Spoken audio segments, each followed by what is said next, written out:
Bonjour, je suis Grégory Lucili. Moi je m'appelle Maxime Kalicharan, Thomas dans Marmaille.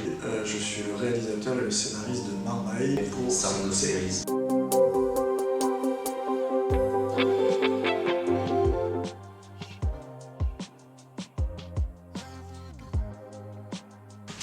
C'est un cri du cœur, un cri de rage qui a fait naître ce scénario parce qu'un jour je discutais avec une assistante sociale et puis elle me dit dans la conversation mais tu sais, nous, dans nos critères d'intervention, une mère qui abandonne ses enfants, c'est une situation qu'on classe comme banale. Et moi ce banal là, ça m'a complètement choqué. Je viens d'une famille très aimante et c'était complètement inconcevable pour moi. Mais quand j'ai commencé à enquêter sur la question, je me suis rendu compte qu'effectivement énormément de jeunes, et pas qu'à La Réunion, des jeunes de tous horizons, pouvaient connaître dans leur parcours de vie un abandon parental. Madame Boyer, vous pouvez être poursuivie pour délaissement parental, vous en avez conscience. C'est plus mes enfants. Donc à partir de là, je me suis mis très en colère, parce que si on nous enlève comme ça des guerriers pour pouvoir bâtir notre avenir là plus tard, ils sont à un âge adolescent, c'est un âge qui est important, c'est un âge où on se construit. Si on les casse dans leurs rêves, on les casse dans leur ambition, dans leur confiance en eux, c'est très compliqué de se relever de ça après. Donc j'avais envie de faire pas seulement un cri d'alarme, mais aussi de dire à ces jeunes de ne surtout pas abandonner, de rester vaillants, de rester solidaires dans un moment comme ça, parce que c'est là, je crois, la seule façon de s'en sortir.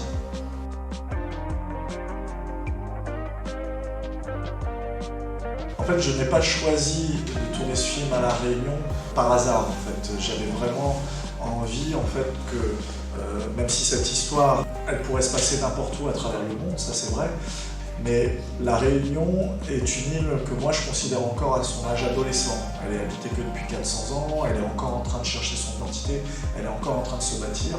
Ça rentrait complètement en résonance avec un adolescent, avec ce que peuvent vivre des jeunes qui justement veulent se bâtir un meilleur avenir. J'ai toujours vu mon île comme une île qui est fougueuse, qui est irrévérencieuse, et ça c'est typiquement adolescent aussi. Donc il y avait en fait un effet miroir qui se mettait en place entre les personnages, leur âge, et là où en est mon île d'après moi.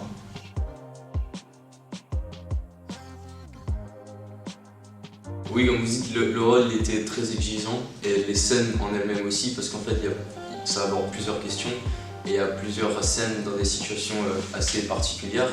Et donc ça m'a demandé beaucoup de dépassement de soi en fait pour pouvoir répondre aux exigences, sachant que Thomas à la base c'est quelqu'un de rageux, d'assez agressif, et que moi dans la vie de tous les jours je suis plus le contraire, très calme, toujours en train de rigoler de tout et de rien. Et donc j'ai dû sortir de cette timidité pour pouvoir exprimer mes émotions. Entre autres, ce qui m'a beaucoup aidé, bon, bien sûr il y a toute l'équipe et il y a Grégory qui m'a super bien dirigé, mais il y a aussi moi d'un point de vue personnel la danse qui est un élément qui fait partie de ma vie de tous les jours depuis que je suis tout petit, 5 ans, 6 ans. Et donc vu qu'il y avait un point commun là-dessus entre Thomas et moi sur la danse qui était un endroit d'exutoire, j'ai pu en fait compter sur la danse pour pouvoir aller chercher le rôle de Thomas, et parce que en fait j'ai réussi à trouver des émotions grâce en fait à des ressentis de danse et à mon corps que je connais très bien en fait.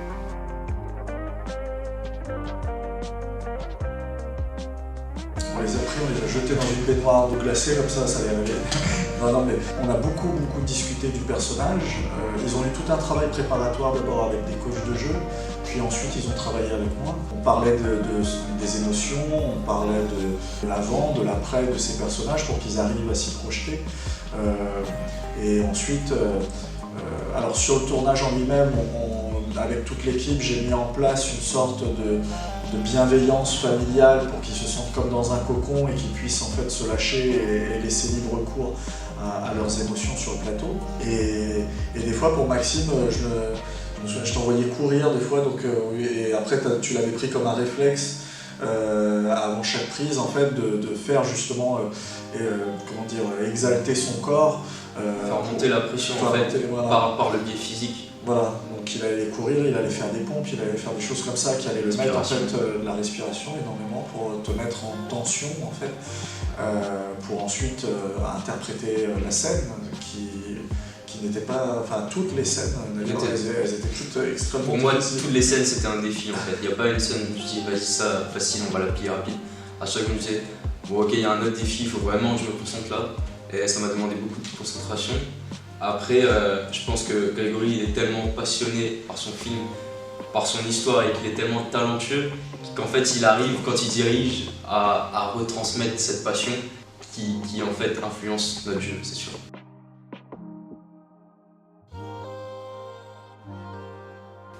Ah mais C'est déjà un peu le cas, non? Ouais, je crois que le dire ça, non? bah, je crois qu'il trouve que le film est quand même très très fort parce que moi l'un des plus beaux compliments hier soir on a fait une projection et il y a un jeune qui a tenu à prendre la parole pour dire ben voilà moi j'ai vécu une histoire comme ça, j'ai mes parents qui m'ont abandonné et donc votre film il m'a énormément touché, il m'a énormément parlé et je me suis dit bah là j'ai tout gagné parce que c'était typiquement pour ça que j'avais fait ce film. Volontairement, je garde secret tout le long du film. Je vous fais un spoiler, pardon, hein, sans d'autres séries, je ne vous en parlerai pas aux autres. Mais on ne sait pas, même jusqu'à la fin, on ne sait pas pourquoi la mère met à la rue ses enfants. Et finalement, en fait, je tenais à ce canevas-là pour que chacun puisse y projeter en fait son vécu, son histoire à lui, et donc du coup ne se concentrer que sur le message d'espoir et d'optimisme qu'envoie le film. Je tenais par contre vraiment à un film très solaire et très lumineux et à cette fin bienveillante finalement. Donc je crois que le public pour l'instant il aime bien le film. Vu ce que j'ai vu ces derniers jours, ouais ça marche, ça prend bien. On est content.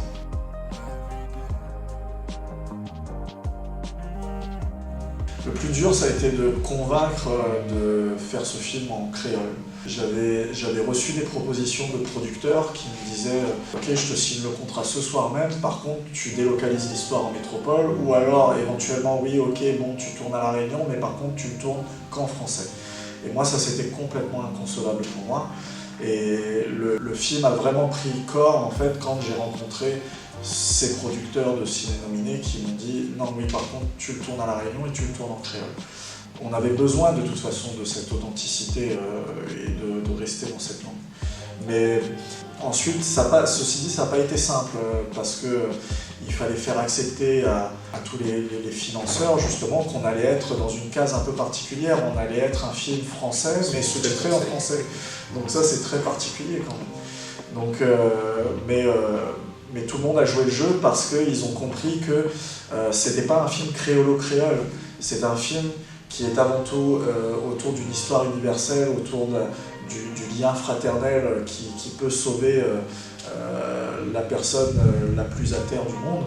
Finalement, ça n'a pas été si difficile que ça parce qu'ils ont tous compris que cette histoire n'était pas un film créolo-créole, c'était un film à visée universelle parce qu'il s'attarde avant tout à ce lien fraternel, cette solidarité qui sauve tout, quoi.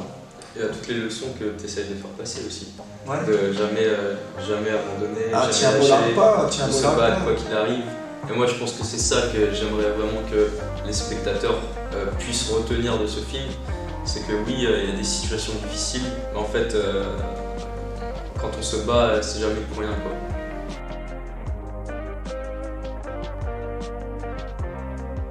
Dès le départ, j'avais envisagé ce film parce que je savais que j'allais avoir ce danseur un peu diamant brut, comme ça, et très urbain. Donc j'ai pensé ce film vraiment dès l'écriture comme un concerto en 3 mouvements. Et donc la musique faisait partie intégrante de la narration, du personnage, de sa force de caractère. Mais il fallait que ce soit alors à la fois le plus moderne possible, donc c'est pour ça qu'on va retrouver une playlist de musique du monde entier telle que pourrait l'avoir n'importe quel adolescent dans sa poche. Mais aussi il fallait créer le score, la bande originale du film. Donc toutes ces musiques qui allaient apporter l'émotionnel, le ressenti de Thomas. Et pour ça, avec ma compositrice Audrey Ismaël, on s'est dit que ce serait fabuleux en fait de prendre les règles de la musique de film classique, donc c'est-à-dire la contrebasse qui va apporter tout ce côté émotion, mais de le marier avec nos origines à nous, donc le maloya, le sega, donc la rythmique en ternaire. Et donc c'était fabuleux parce qu'on avait comme ça des percussionnistes qui pour la première fois de leur vie touchaient un caillan, touchaient un roulaire. Et donc voilà, d'y intégrer nos instruments à nous, notre musique à nous, dans cette musique de film.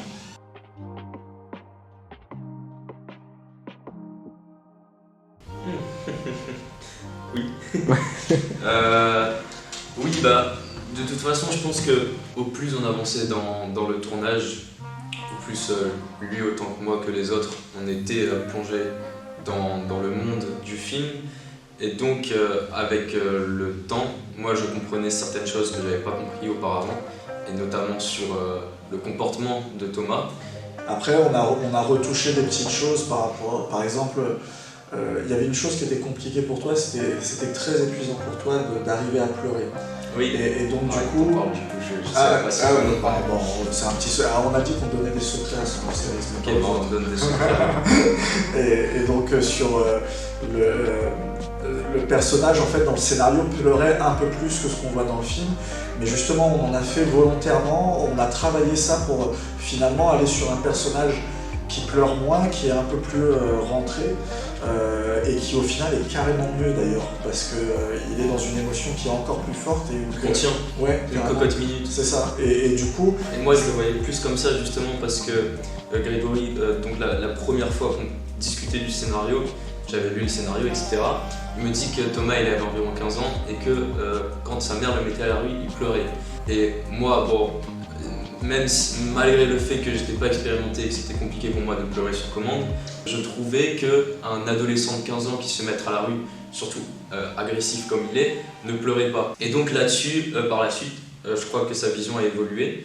Et moi aussi, personnellement, quand je vois que Thomas dans le film, il est plus renfermé et qu'il pleure moins, je trouve que c'est mieux, c'est plus propre à Thomas du coup. Oui, c'est vrai, ça c'est toi justement par les réflexions que tu as fait sur le personnage que ça nous a emmené. On a continué, en fait, c'est ça qui est magique avec, ouais, c'est ça qui est magique avec la fabrication d'un film, c'est que vous avez votre idée, vous avez votre scénario, mais si vous restez fermé, le scénario c'est une matière vivante, sinon ça n'a pas d'intérêt en fait, et il faut que justement toutes ces choses-là mûrissent et qu'on trouve quelque chose d'encore plus fort comme ça, parce qu'on a cheminé ensemble sur qui était Thomas.